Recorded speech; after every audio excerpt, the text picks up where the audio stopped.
जो इस्लामी रिश्ते की ख़वातीन माँ और बहनों, अस्सलामु अलैकुम व रहमतुल्लाहि व बरकातुहू।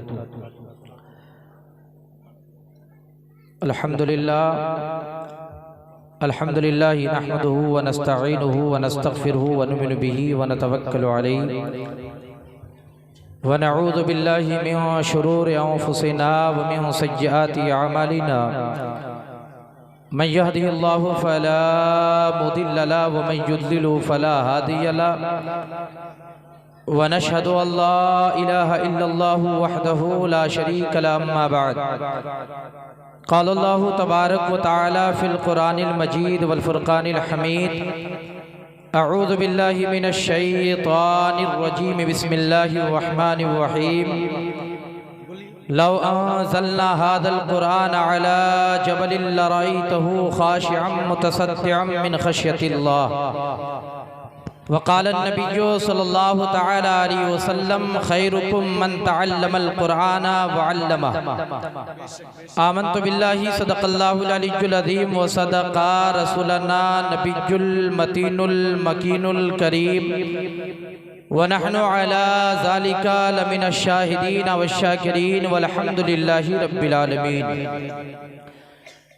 यही है आरज़ू के तालीमे क़ुरान आम हो जाए, यही है आरज़ू के तालीमे क़ुरान आम हो जाए, हर एक परचम से ऊंचा परचमे इस्लाम हो जाए।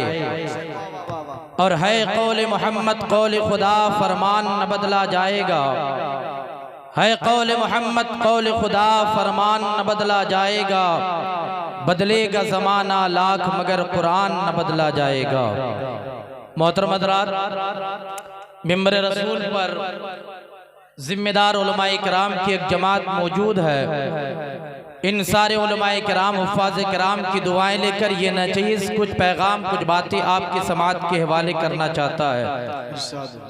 मैं मुबारकबाद पेश करता हूँ सात बिट्टा के जुमला बाशिंदगान का कि जिन्होंने एक इदारा चलाया और उस इदारे के मुआविनीन का शाना बाशाना रहकर खिदमत की, और आज आप दस्तारबंदी की शक्ल में उसका इनाम और उसका अजर आप हासिल करेंगे।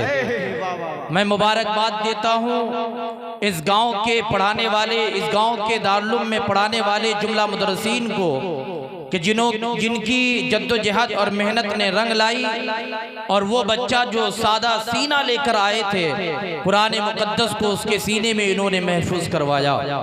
मैं मुबारकबाद देता हूँ उन तलबाए किराम के वालिदैन को जिन्होंने अपनी औलादों की हर शिद्दत को बर्दाश्त की, अपने बच्चों को दीनी इदारे में देकर कुरान मुकद्दस अपने बच्चों के सीने में हिफाजत के लिए महफूज फरमाया।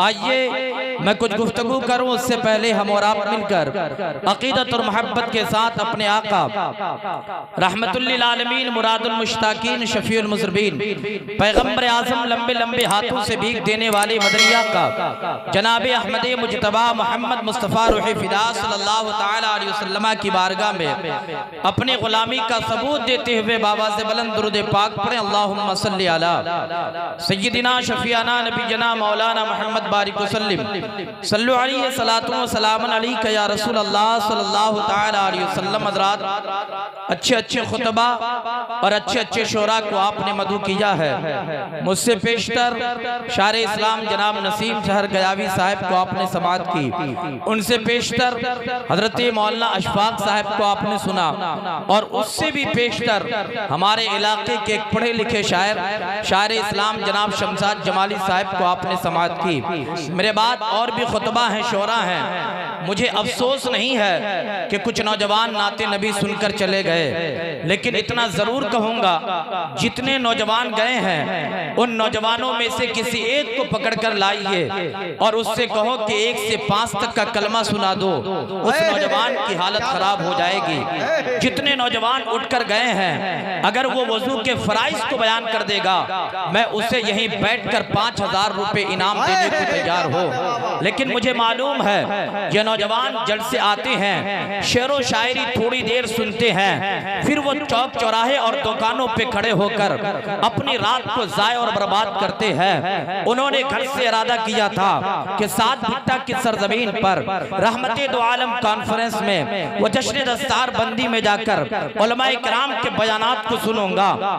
लेकिन याद रखे वो यहाँ पहुंचा, उसने थोड़ी देर शेरो शायरी को समाअत की, फिर वो जाकर दुकान पे खड़े हो गए। नौजवानों अब भी वक्त है, अगर कुछ खैर चाहते हो तो आओ अपने उलमा के करीब बैठो, अगर कुछ भलाई चाहते हो आओ अपने उलमा के करीब बैठो, वरना मुझे अच्छी तरीके से मालूम है रमजान करीब है और जो ही रमजान का मुबारक महीना खत्म होगा ईद की नमाज के लिए तुम मस्जिद जाओगे और जो ही ईदगाह पहुंचोगे इमाम साहब तकरीर करेंगे, आपको नमाज ईद का तरीका बयान करेंगे। लेकिन जब इमाम साहब मुसल्ला इमामत पे खड़े होंगे, जब इमाम साहब अपने हाथ को उठाएंगे तुम भी अल्लाह अकबर कह के हाथ उठाओगे, लेकिन तुम्हें हाथ बांधना नहीं आएगा।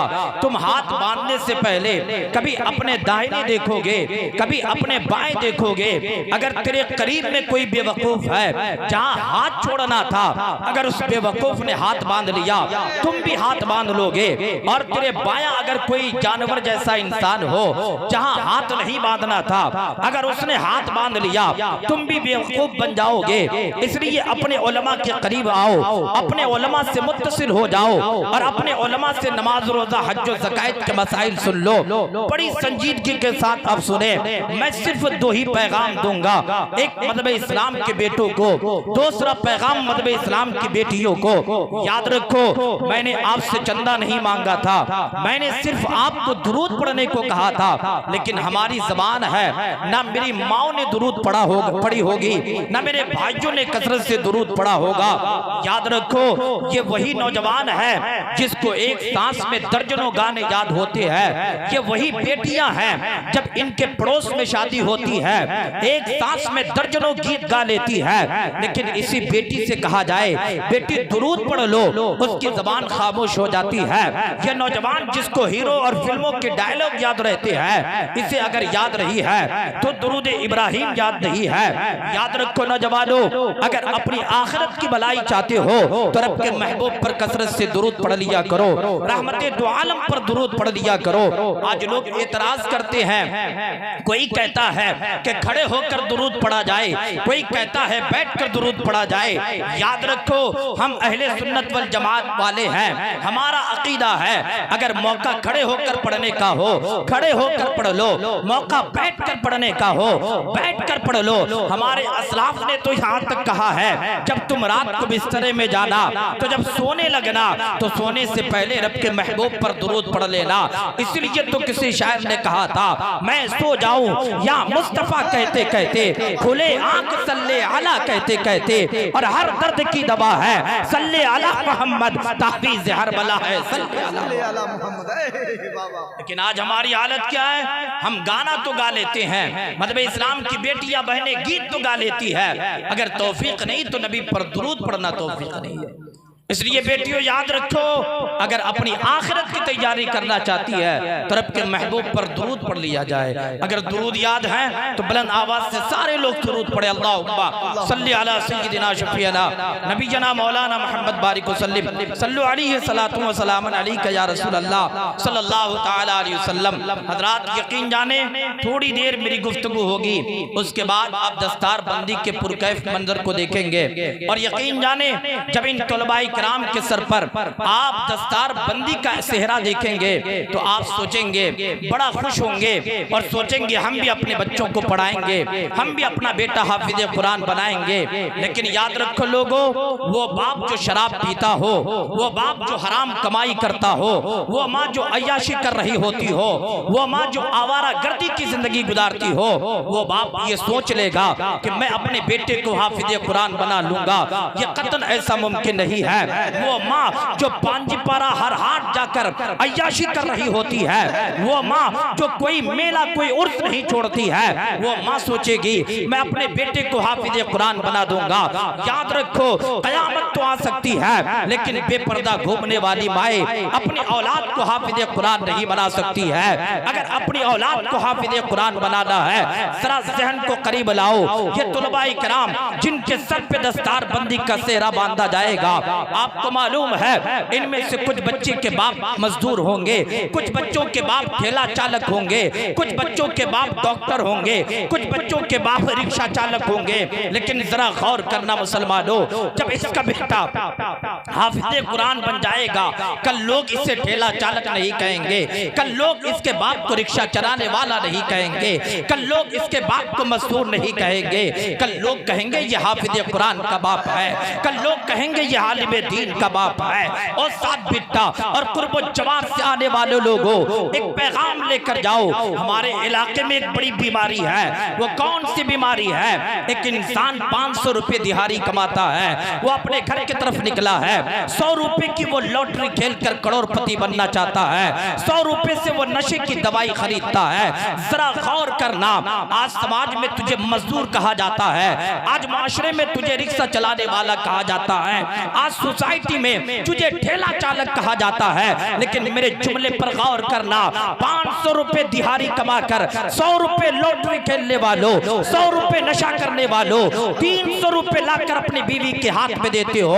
जरा ये तो बता, वो अल्लाह की बंदी इस महंगाई के जमाने में 300 रुपए से ना अपने बच्चों की तालीम की फीस दे पाएगी, ना अपने बच्चों को भरपेट खाना दे पाएगी। इसलिए मेरा एक जुमला बड़ा सख्त है, लेकिन कभी गौर करके देखना, इस महंगाई के जमाने में 200 रुपए तुम अपनी जात पे खर्च करते हो, 300 रुपए तुम अपनी बीवी और बच्चों के लिए खर्च करते हो।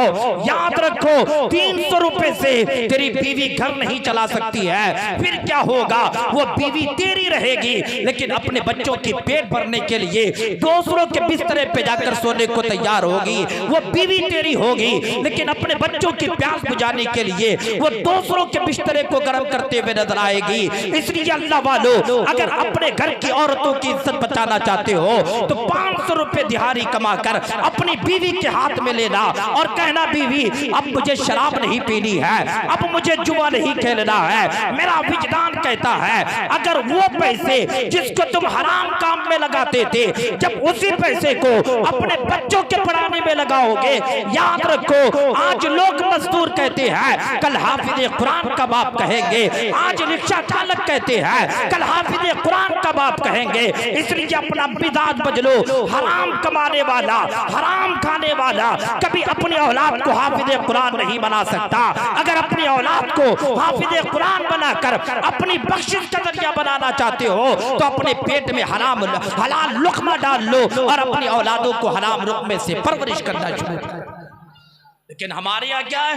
हमारे यहाँ ये है, हम इन चीजों पर तवज्जो नहीं देते हैं। अच्छा, अलमिया क्या भी है? अल्लामा गुलाम मोहम्मद रजा साहब इस इदारे के नाज़िम आला हैं। जरा पूछे मदरसा चलाना कितना आसान काम होता है? आसान काम है ना भाई? मदरसा चलाना और जलसा करना सबसे मुश्किल काम होता है। 1 महीने रात दिन मेहनत करने पड़ते हैं, लोगों के सामने अपने दामन अपने हाथ को फैलाना पड़ता है। और सुनो, जब मौलवी चंदा करने जाता ना, कुछ लोग कहते हैं ये मौलवियों का काम है, कुछ लोग कहते हैं ये अपने पेट के लिए कर रहा है। मेरे इदारे के बहुत अच्छे मुदर्रिस हाफिज रिहान साहब यहाँ बैठे हैं, पूछे इनसे, मैं पूरे साल में अपने किसी स्टाफ को एक रसीद भी काटने की इजाजत नहीं देता। मैं कहता हूं नहीं, ये काम आपका नहीं है, ये काम कमेटी के लोग करेंगे और आपका काम सिर्फ तालीम देना है, बच्चों को पढ़ाना है। याद रखें, जब माशरे के हर फर्द की ये माशरे का हर फर्द ये सोच लेगा कि हमें अपना इदारा बेहतर तरीके से चलाना है, तो फिर कोई मौलवियों को ताना नहीं देगा। अच्छा, वो लोग जो मौलवियों को ताना देते हैं, जरा उसके पास जाकर कहे, चाचा आप भी एक बेटे को हाफिज कुरान बना लीजिए, आप भी अपने एक बेटे को आलिम दीन बना दीजिए, वो जवाब देगा नहीं। बेटा हाफिज बन जाएगा, बेटा मौलवी बन जाएगा, वो खाएगा कहां से? लेकिन कल उसी बदतमीज को देखना, अगर मौलवी किसी के घर दावत में गया है, कहेगा मौलवी तो बड़ा अच्छा खाता है। ओ बेगैरतो, जरा अपने गिरेबान पे झांक कर देखो, अपनी औलाद को हाफिज कुरान इसलिए नहीं बनाते कि वो कहां से खाएगा। जब कोई मौलवी खाता है, फिर मौलवी के खाने पर तेरी नजर है। याद रखो, तेरे रिस्क का मालिक भी अल्लाह है, मेरे रिस्क का मालिक भी अल्लाह है। ये तो नसीब की बात है। कोई रूखी सूखी खाता है, कोई नाने सबील को खाता है, कोई बिरयानी खाता है। याद रखो, अल्लाह जिसको चाहता है बेहिसाब रिस्क देता है। पूछे इन उलमा किराम को तनख्वाह कितनी है? 8,000। पूछे उलमाए किराम को तनख्वाह कितनी है? 8,000, 10,000, 12,000, 15,000। और मैं अपनी तनख्वाह बता दूं, बड़े लोग कहते हैं कि मदरसे का जो नाजिम होता है उसकी आमदनी बहुत है। सुने, वल्लाह मिंबर रसूल पे उस सर पे मेरा अमामा है, मैंने एक साल में सिर्फ 18,500 रुपए तनख्वाह ली है। बताएं, 18,500 रुपए में कोई इंसान एक साल आप किसी के पास रहकर मजदूरी कर सकते हैं? नहीं, ये सिर्फ जज्बा है दीन का, ये सोचकर कि सिर्फ दुनिया नहीं कमाना है, बल्कि इन तलबा इकराम की खिदमत करके अपनी आखिरत बेहतर करनी है। और यही जज्बा मैं हजरत गुलाम अहमद रजा के पास देखता हो, जब भी आता हो दिल बाग बाग हो जाता है। बच्चों के साथ मेहनत करना है, माशरे के लोगों को लेकर चलना है। याद रखो मुसलमानों, आज हमारे इलाके में उर्सों की कमी नहीं है, मदार की कमी हमारे इलाके में नहीं। और मदार इतने हैं कि हर इंसान मदार पे साल भर में 1,000 की चादर चढ़ाता है। पूछे इन उलमाए किराम को, मौलाना अशफाक साहब बैठे हैं, क्या मदार पे चादर चढ़ाने के बारे में अल्लाह हमसे पूछेगा? ये उलमा कहेंगे नहीं, अल्लाह ये नहीं पूछेगा कि तुमने मज़ार पे चादर चढ़ाई या ना चढ़ाई, अल्लाह ये नहीं पूछेगा। तुमने किस वली का उर्स मनाया, अल्लाह नहीं पूछेगा। हाँ, अल्लाह ये जरूर पूछेगा, मेरे बंदो, हमने जो तुझे दौलत दी थी, उस दौलत का इस्तेमाल तुमने मेरे दीन के लिए किया या नहीं किया? हमने तुम्हें जो दौलत दी थी, उस दौलत का इस्तेमाल किसी गरबा यतमा के पढ़ने में किया नहीं की। याद रखो, जो पैसे तुम किसी मज़ार पे चादर के तौर पे इस्तेमाल करते हो, अगर वही पैसा अपने समाज, अपने माशरे के किसी गरीब बच्चा, किसी यतीम बच्चे के तालीम में लगा दोगे, मेरा विजदान कहता है साहिबे मज़ार भी खुश हो जाएंगे, तो उससे रब और रब का महबूब भी राजी हो। लेकिन ये बताएगा कौन? अगर ये मौलवी जुमे में तकरीर कर देना तो फिर आप कहोगे मौलवी साहब आप तो मदार के खिलाफ बोलते हो। याद रखो, हम मदार वाले हैं, ये सच्ची बात है, लेकिन मदार पे चादर चढ़ाने वाले हम नहीं होते, बल्कि एक चादर काफी है मदार पे, बल्कि हम उस पैसे को अल्लामा गुलाम अहमद को दें, हाफिज इकराम साहब को दे। हजरत, मदरसे में कोई गरीब बच्चा है, यतीम बच्चा है, उसकी कॉपी का इंतजाम कर दीजिएगा, उसके कलम का इंतजाम कर दीजिएगा। बड़ी जिम्मेदारी के साथ कहता हो, मेरे इदारे का ये बच्चा हाफिज कुरान है, हाफिज रेहान साहब मेरे इदारे में पढ़ाते हैं, पूछें 5 ऐसा यतीम बच्चा है जिसकी पढ़ाई की पूरी जिम्मेदारी हम अपनी जेब से उठाते। जरा गौर करो, हमारी उम्र तकरीबन 30 साल होने को है, और 30 साल में मैंने कभी किसी मदार पे चादर नहीं चढ़ाई है। क्या मैं बरेलवी नहीं हूँ? क्या मैं मसलक के अहले सुन्नत, मसलक के आला हजरत वाला नहीं हूँ? मैं कहता हूँ मैं ही मसलक के आला हजरत वाला हूँ, इसलिए कि आला हजरत का कौल है कि जिस मदार पे एक चादर हो, उस मदार पे दूसरी चादर की जरूरत नहीं है। इसलिए याद रखो, जब तुम किसी मदार पे चादर चढ़ाने का इरादा कर लेते हो, मदार पे चादर ना चढ़ाना, उस पैसे को अपने समाज के बेवा को एक कपड़ा खरीद कर दे देना, उस पैसे से अपने समाज के किसी गरीब बच्चे के पढ़ाई में उस पैसे का इस्तेमाल करना, मेरा विजदान कहता है साहिबे मदार भी खुश हो जाएंगे और तुझसे रब और रब का महबूब भी राजी हो। और मेरी माँ बहने, आप भी जरा तवज्जो कीजिएगा, सबसे ज्यादा मदार पे और झाड़ फूक करने के लिए औरतें जा करती है, ये सच्चाई है ना। अगर मदार पे औरतें ना जाए तो भीड़ नहीं होंगी। इन्हीं औरतों की वजह से मदार के गद्दी नशी गदा नशी बना बैठा है, और वो लोग नोट छाप रहे होते हैं। मेरी माँ सुनो, आपके गांव में एक मदरसा चल रहा है, आपके करीब से, आपके आंगन से, आपकी गली से जब कोई तालिबे इल्म गुजरे ना, उस बच्चे को बुलाना और एक वक्त अच्छा खाना खिला देना। सुनो, ये खाना तुम उसे नहीं खिलाते हो, बल्कि ये खाना तुम रब के महबूब के मेहमान को खिला रहे हो। आपको मालूम है ना, अल्लाह के नबी एक औरत के ख्वाब में तशरीफ लाए और अल्लाह के नबी ने इरशाद फरमाया, माई सिर्फ अल्लाह को, अल्लाह के मेहमान को खिलाते हो, मेरे मेहमान को नहीं खिलाते। उस बूढ़ी औरत ने कहा, या रसूल अल्लाह आपके कौन मेहमान है? कहा, अल्लाह का मेहमान वो है जो तंगदस्त है, मुफलिस है, जब तुम उसे खिलाते हो तो अल्लाह के मेहमान को खिलाते हो, और जब किसी मदरसे के तालिब इल्म को खिलाते हो गोया कि तुम मुझे और मेरे मेहमान को खिला रहे हो।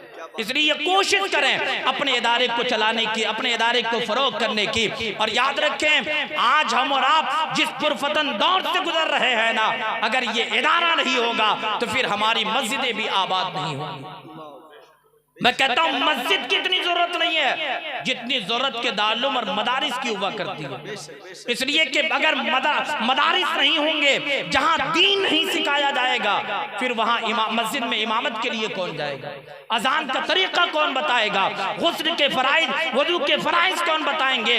मैं कहता हूं मस्जिदें कच्ची है, कच्ची रहने दो, नमाज पढ़ो, लेकिन अपने इदारे को मजबूत करो, अपने इदारे में तालीमी मेयार बेहतर कर लो। और याद रखो, जब इदारे कायम हो जाएंगे, जब इदारा बाकी रहेगा, फिर हमारी मस्जिद भी कायम रहेगी, फिर हमारी मस्जिद के लोग पाबंद के साथ शरीयत के मुताबिक नमाज भी अदा करते हैं। इसलिए मैं बहुत शुक्रगुजार हूँ इस गांव के जुमला मुखय्यिर हजरात के उन्होंने मेहनत की है, इस इदारे को चमकाया। और सुने, खैरुकुम मन तअल्लमल कुरान व अल्लमा। देखिए, आपके समाज में डॉक्टर भी होंगे, आपके गांव में इंजीनियर भी होंगे, नेता भी होंगे, प्रोफेसर भी होंगे, लेकिन आप सबको अच्छा कहते हैं। लेकिन आओ जरा नबी की बारगाह में, या रसूल अल्लाह सबसे बेहतर इंसान कौन है?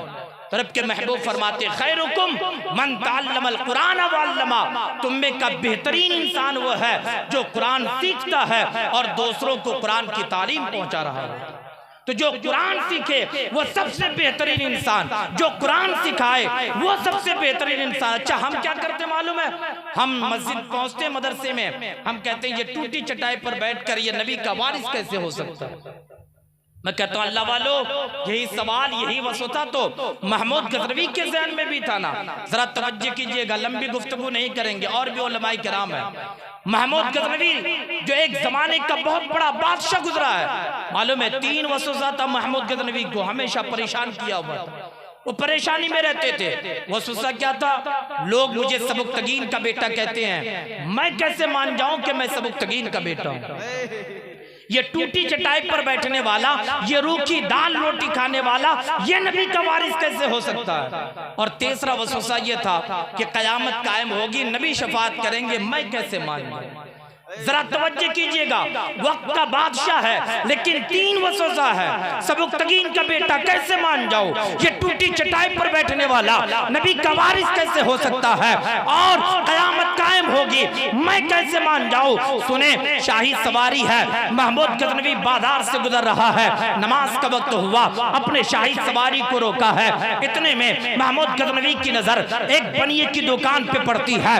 बनिए की दुकान में एक मदरसे का तालिब इल्म है, कुरान का नुस्खा उसके हाथ में है। वो बनिए की चिराग की रोशनी में कुरान की एक आयत पढ़ा, फिर दौड़कर अपने मदरसे में गया। फिर थोड़ी देर के बाद फिर वो बनिए की दुकान पे आया, उसने कुरान की तिलावत की, फिर दौड़कर मदरसा पहुंचा। फिर थोड़ी देर के बाद वो बनिए की दुकान पे पहुंचा, फिर वो आकर मदरसे में कुरान पढ़ने लगा। महमूद गजनवी ने अपने वजीर से कहा, जरा इस बच्चे को बुलाया जाए। वो तालिब इल्म बुलाया गया। महमूद गजनवी ने पूछा, ओ तालिब इल्म, जरा ये तो बताओ माजरा क्या है? कभी बनिए की दुकान पे जाते हो, कभी अपने इदारे में जाते हो, आखिर वजह क्या है? उस तालिब इल्म ने कहा, ओ इंसान, मैं तुझे नहीं पहचानता, मैं नहीं जानता कि तुम कौन हो, लेकिन हाँ मुझे लग रहा है कोई जमींदार, कोई बड़ा इंसान हो। उसने कहा, बोल क्या बात है? उस बच्चे ने कहा, मेरे उस्ताद ने मुझे कुरान की चंद आयतें दिया है, मुझे याद करने को कहा है, और आज मेरे मदरसे में तेल का इंतजाम नहीं है, मदरसे का चिराग बुझ चुका है। अगर मैंने कुरान याद न किया तो मैं कल उस्ताद के सामने जाऊंगा और तुलबाए किराम के सामने मुझे शर्मिंदगी का सामना करना पड़ेगा। महमूद गजनवी ने कहा, ओ मेरे मानने वालों, ओ मेरे सिपाहियों, जरा सुनना, इस मदरसे के चिराग में मेरे शाही तेल डाल देना और जब तक मेरी हुकूमत रहेगी इस मदरसे को तेल देता रहना। जरा गौर करना, वो महमूद गजनवी जिसको 3 वर्षों से सता रहा था, मैं सुबुक्तगीन का बेटा हूँ, कैसे मान जाऊं? नबी शफाअत करेंगे, कैसे मान जाऊं? ये टूटी चटाई पर बैठने वाला नबी का वारिस कैसे हो सकता है? आज महमूद गजनवी जब अपने घर पहुंचा है, आंख लगी है, ख्वाब में नबी तशरीफ लाए हैं और मेरे आका तशरीफ लाकर वो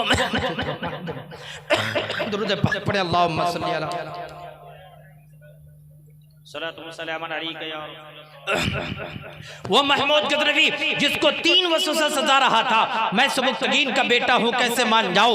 ये टूटी चटाई पर बैठने वाला नबी का वारिस कैसे हो सकता है? और नबी शफाअत करेंगे, ये मैं कैसे मान जाऊं? तारीख बताती है महमूद गजनवी सोया है, आंख लगी है, रब के महबूब ख्वाब में तशरीफ लाए, और सुबुक्तगीन के बेटे, तूने मेरे एक वारिस की मदद की है, बरोज़ क़यामत अल्लाह से तेरी शफाअत कर दूंगा। जरा गौर करना, वो 3 वर्षों से जो महमूद गजनवी को सता रहा था, सिर्फ नबी के वारिस की मदद करने की वजह से रब के महबूब ने 3 वसवसे का जवाब भी अता फरमा दिया और ये बता दिया, ऐ महमूद गजनवी, तूने मेरे वारिस की मदद की है, बरोज़ क़यामत में अल्लाह से तेरी सिफारिश करवा दूंगा।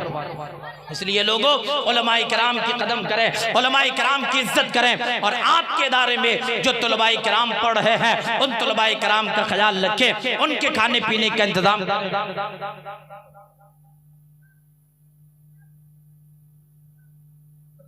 दुरूद पाक पढ़े, अल्लाहुम्मा सल्ली अला सय्यिदिना शफीअना नबीना मौलाना मुहम्मद बारिक वसल्लम सल्लु अलैहि सलातो व सलाम अलैका या रसूल अल्लाह सल्लल्लाहु तआला अलैहि वसल्लम। लाइक के मुबारकबाद हैं उन सारे तुलबाए किराम के वालिदैन जिन्होंने अपने बच्चे को हाफिज कुरान बनाया। और जरा हदीस का मफहूम सुन लो, अल्लाह के नबी फरमाते हैं, बरोज़ क़यामत एक ऐसा शख्स होगा जो जन्नत के सबसे आला मकाम पर बैठा होगा। और आपको मालूम है, वह इंसान जो जन्नत के सबसे आला मकाम पर होगा ना, वह इंसान जन्नत के गिलमान से कहेगा, दुनिया में मेरे 4 बेटे थे, जरा मेरे बेटों से मेरी मुलाकात करा दी जाए। वो फरिश्ते अर्ज करेंगे, बारे इलाह, ये इंसान तो अपने बेटों से मिलना चाहता है। अल्लाह फरमाएगा, फरिश्तों, इस इंसान का मकाम बुलंद है, इस इंसान को नीचे ना ले आना, बल्कि इसके औलादों को, इसके बच्चों को ऊपर लेके चले जाना।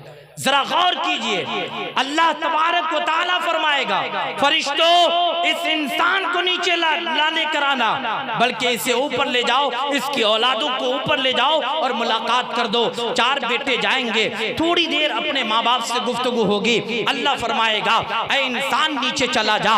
वह इंसान अर्ज करेगा, मौला, मैं तो एक जाहिल हो, मेरा बेटा हाफिज है, मैं तो एक अनपढ़ हो, मेरा बेटा आलिम है। मौला, आज मैं ऊपर हो, मेरे हाफिज कुरान बेटे नीचे है, मैं आज ऊपर हो, आलिम दीन नीचे है। अल्लाह फरमाएगा, ओ फरिश्तों, यही तो बताना चाह रहा था, तेरे बेटे आलिम है, तेरे बेटे हाफिज है, तू अनपढ़ था, तू जाहिल था, तुझे नमाज भी पढ़ने नहीं आते थे, लेकिन तुमने अपनी औलादों को हाफिज कुरान बनाया, तुमने अपनी औलादों को आलिम दीन बनाया। अल्लाह फरमाएगा, फरिश्तों, इस इंसान का मकाम बुलंद कर दो। इसलिए ये अनपढ़ होकर भी इसने अपनी औलादों को हाफिज कुरान और आलिम दीन बनाया।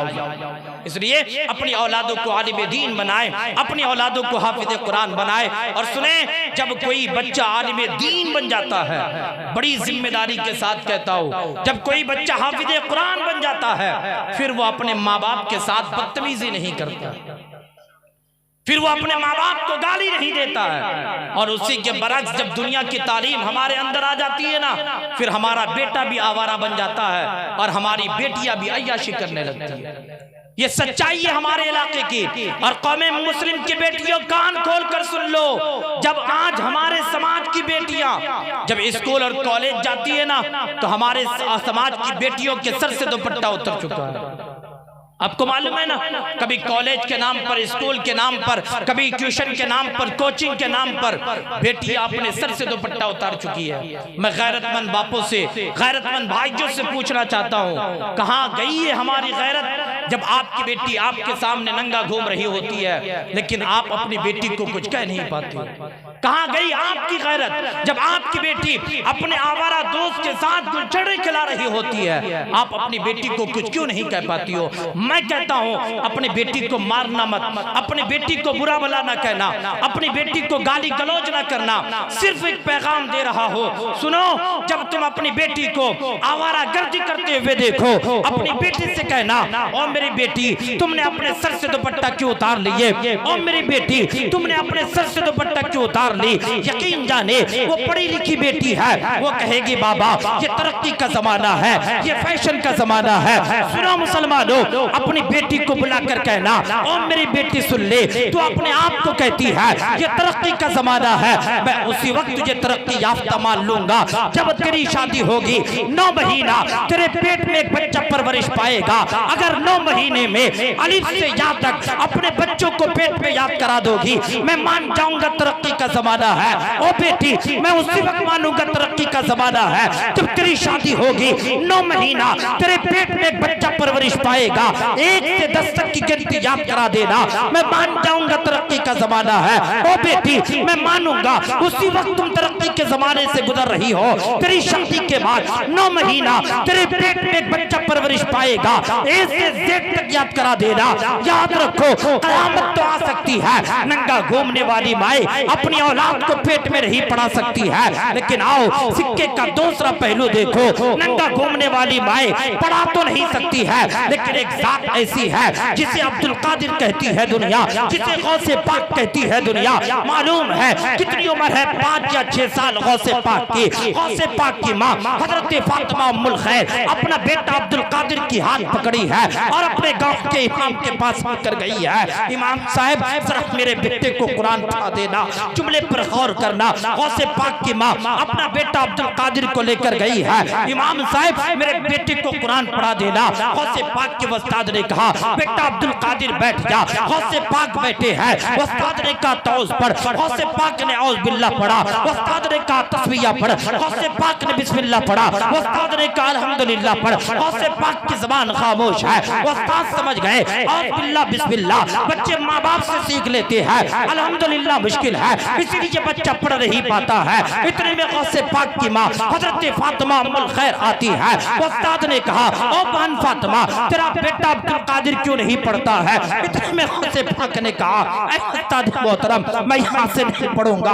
गौसे पाक के उस्ताद ने कहा ओ बेटा अब्दुल कादिर तुम कहाँ से पढ़ोगे? गौसे पाक ने कहा उस्ताद मोहतरम मैं वकाल लजीना से पढ़ूंगा। गौसे पाक के उस्ताद ने कहा ओ बेटा अब्दुल कादिर ये तो 19वां पारा है, पहले पहला पारा पढ़ना होगा, फिर दूसरा पढ़ना होगा, फिर तीसरा पढ़ना होगा, 18 मुकम्मल करने होंगे तब जाकर 19वां पारा पढ़ना होगा। इतने में गौसे पाक की माँ कहती है और मेरे बेटे के उस्ताद बात सिर्फ इतनी है मैं 18 से पारे का हाफिदा हो और जब तक मैं नमाज फज्र पढ़कर 18 पारे की तिलावत नहीं करती हो उस वक्त तक मैं घर का काम नहीं करती हो। अब मुझे कहने दिया जाए जब गौसे पाक की माँ बापर्दा होकर बावजू होकर कुरान की तिलावत करती थी तो बेटा भी पेट से हाफिज़े कुरान बन जाया करता था। इसलिए मज़हब इस्लाम की माओ अगर तुम अपनी औलाद को हाफिज़े कुरान बनाना चाहती हो तो तुझे सर ढांपने होंगे, तुझे अपना जिस्म छुपाना पड़ेगा। याद रखो जो माई नंगा घूमती है क़यामत तो आ सकती है लेकिन वो अपनी औलाद को आलिम दीन या हाफिज़े कुरान कभी बना नहीं सकती। इसलिए मज़हब इस्लाम की बेटियों तुझे पर्दे की जरूरत है और मज़हब इस्लाम के बेटियों तुझे अपने इदारों का ख्याल रखना है। बड़ी तकलीफ होती है, आज लोग कहते हैं इदारे में क्यों चंदा देंगे। अल्लामा कारी मुश्ताक साहब तशरीफ फरमाए, अभी 11 फरवरी को वो मेरे इदारे में गए थे, दस्तार बंदी का प्रोग्राम था। मैंने वहाँ एक जुमला कहा था ये वही इदारे हैं जहाँ 24 घंटे कुरान पढ़े और पढ़ाए जाते हैं। जरा जुमले पर गौर करो, दुनिया में कोई ऐसा घर नहीं होगा जहां 24 घंटे कुरान पढ़े जाते होंगे, सिर्फ वाहिद मदारिस है जहां कुरान पढ़ा जाता है। और सुनो मुझे अच्छी तरीके से याद है, मिंबर पे बैठा हूं, सर पे मेरा इमामा है। तकरीबन 2022 के आखिर में इस्लामपुर हफ्ती अगस्त से प्रोग्राम करके मैं अपना इदारा पहुंचा। तकरीबन रात के 2:15 या 2:30 बजे रात हुई होगी। मैंने अपने ड्राइवर को किराया दिया, दबे पैर अपने कमरे को खोला और जो ही मैं कमरे में दाखिल हुआ ना, मेरे कानों में किसी की आवाज आई बोलने की। मैं घबराया, मैं सोचा कोई बच्चा मोबाइल चला रहा होगा, क्योंकि मोबाइल पर पाबंदी मेरे इदारे में। मैं एक दो पैर आगे के पीछे किया और मैंने जब कान लगाकर सुना ना, वल्लाह मैंने अपने इदारे में सोते हुए बच्चे को कुरान की तिलावत करते सुना। आज लोग कहते हैं मदारिस में क्या होता है, भाई तुम हजारों लेकर 8 घंटे पढ़ाते हो, हम बगैर कुछ लिए हुए 24 घंटे पढ़ाते हैं। और यही वो मदरसा है जहां पे 24 घंटे कुरान पढ़ाए जाते हैं। और सुनो, कोई 10,000 कमाते हो, कोई 20,000 कमाते हो, मैं ये नहीं कहता 10-20 हजार मदरसे में दे दो, हाँ इतना तो जरूर कर सकते हो ना। तुम प्रदेश से आते हो, 1,000 रुपए मौलाना गुलाम अहमद रजा को दे दो, हजरत आप इस पैसे को मदरसे के काम में लगाए, मुदर्रिसीन की तनख्वाह में लगाए। मैं नहीं कहता हजारों दो। आपका बच्चा जब कॉलेज जाता होगा, आपका बच्चा जब स्कूल जाता होगा, आप फीस के तौर पर अपने बच्चों को महीने में हजारों देते हैं। मैं कहता हूं मुझे 1000 की भी जरूरत नहीं है, 10 साबुन खरीद लो, आप अपने इदारे में चले जाओ। हजरत जो नादिर बच्चे हैं, जो यतीम बच्चे हैं, ये साबुन उन बच्चों को दे दीजिएगा। आपके 100 रुपए खर्च होंगे, लेकिन 10 मेहमान रसूल आपके साबुन से गुस्ल कर लेंगे। मैं नहीं कहता हजारों रुपए खर्च करो, मैं कहता हूं 10 लाख का आलीशान घर बनाते हो, घर बनाने से पहले 100 ईंट अपने मदरसे में डाल दो। हजरत में मेरा घर बाद में बनेगा, पहले मेरे घर की ईंट आपके इदारे में लगेगी। मैं नहीं कहता 50 बोरी सीमेंट दो, सिर्फ 1 बोरी सीमेंट का पैसा आप अपने इदारे के मुआविनीन को दे दो। याद रखो तेरा भी घर बन जाएगा, रसूलुल्लाह के भी घर बन जाएंगे, लेकिन तेरा घर बनेगा उस पे तेरी औलादे घमंड करेगी। तेरा घर बनेगा, क़यामत में तुझे हिसाब देना पड़ेगा। लेकिन जब रसूलुल्लाह का घर बनेगा, ये सिर्फ घर नहीं बनेगा बल्कि तेरे बख्शिश का जरिया बन जाया करेगा। इसलिए अल्लाह वालों, बड़ी जिम्मेदारी के साथ कहता हूँ, मेरा एक काम ये भी है, मैं एक इदारा चलाता हूँ। मुझे मालूम है जब मदरसे में चावल खत्म हो जाए, नाजिम साहब कारी मुश्ताक साहब जरा इससे पूछे कितना टेंशन होता है, बच्चों को कहाँ से खिलाएंगे, फिर रात को टेंशन, दिन में अलग परेशानी। इसलिए अल्लाह वालों, आपका एक अच्छा इदारा चल रहा है। मैं तकरीबन 5 साल से आपके इदारे को देख रहा हूँ, हर दिन कुछ ना कुछ नया काम होता है, लेकिन अभी बहुत सारे काम बाकी है। लेकिन ये काम कौन करेगा? ये माशरे के अमीरों को करना पड़ेगा, ये समाज के उन लोगों को करना पड़ेगा जो प्रदेश में जाकर खट रहे होते हैं। ये माशरे के उन लोगों की जिम्मेदारी है जो मौलवियों की बुराइयां करते हैं। मैं कहता हूँ अल्लाह वालों, ये 5 तलबा इकराम जो हाफिज कुरान बनकर अपने सीने में कुरान लेकर जाएंगे, याद रखो ये हाफिज कुरान खुद जन्नत में नहीं जाएंगे, बल्कि अपने साथ अपने मावरीन को भी लेकर जाएंगे।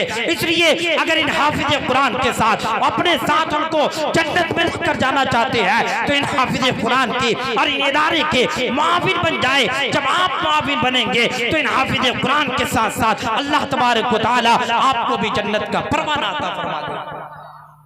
आज लोग कहते हैं हाफिज कुरान जन्नत में कैसे जाएगा, जरा तवज्जो कीजिएगा हाफिज इकराम साहब। आज लोग कहते हैं हाफिज कुरान, जरा तवज्जो कीजिए। इसी मुल्क हिंदुस्तान में एक जात है जिसको मुफ्ती सलमान अजहरी कहा जाता है।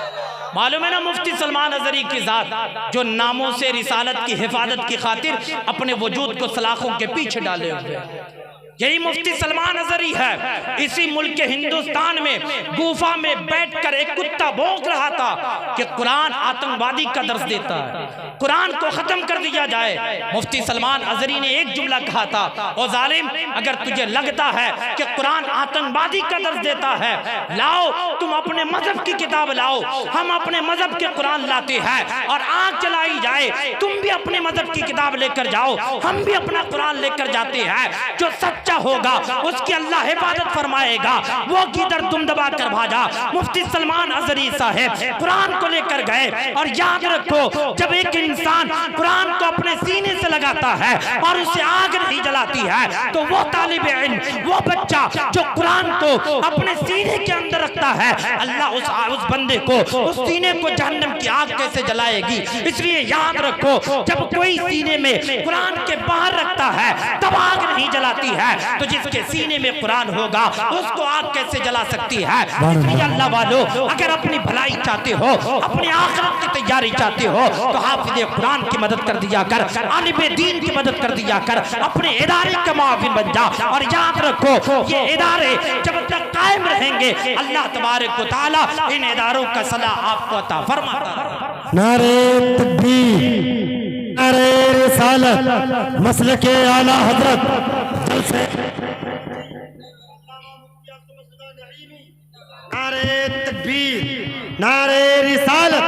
सुभान अल्लाह, सुभान अल्लाह। मैं अपने लिए नहीं मांगता, मैं इन उलमाए किराम के लिए भी नहीं मांगता, मैं सिर्फ आपके इदारे के लिए मांगता हूँ। वाह वाह भाई आपके इलाके में आधे हाजी साहब इंतकाल कर गए, मुझे खबर हुई। इन्ना लिल्लाहि व इन्ना इलैहि राजिऊन। उस हाजी साहब को अल्लाह जन्नत नसीब करे। आमीन आमीन। लेकिन इस गांव के लोगों मैं आपसे पूछना चाहता हूँ, हाजी साहब चले गए, लेकिन हाजी साहब ने जो दौलत इकट्ठा की थी अब वो दौलत उनके बच्चों के इस्तेमाल में आई। अल्लाह अल्लाह। हर बाप गुजर जाएगा, उसके मकान, उसकी दुकान, उसकी दौलत को उनकी औलादें इस्तेमाल करेंगी, लेकिन बरोज़े क़यामत उस मरने वाले को उसका हिसाब देना पड़ेगा। जब तुझे अपनी दौलत, उस दौलत का जो अपनी औलाद के लिए छोड़ते हो उसका हिसाब देना पड़ेगा। तो मैं अपने इस कपड़े को आपके सामने फैला रहा हूँ कि इस इदारे के लिए अगर हो सके आप में से कोई इंसान जो 2500 रुपए देकर इस इदारे के मुआविन बने।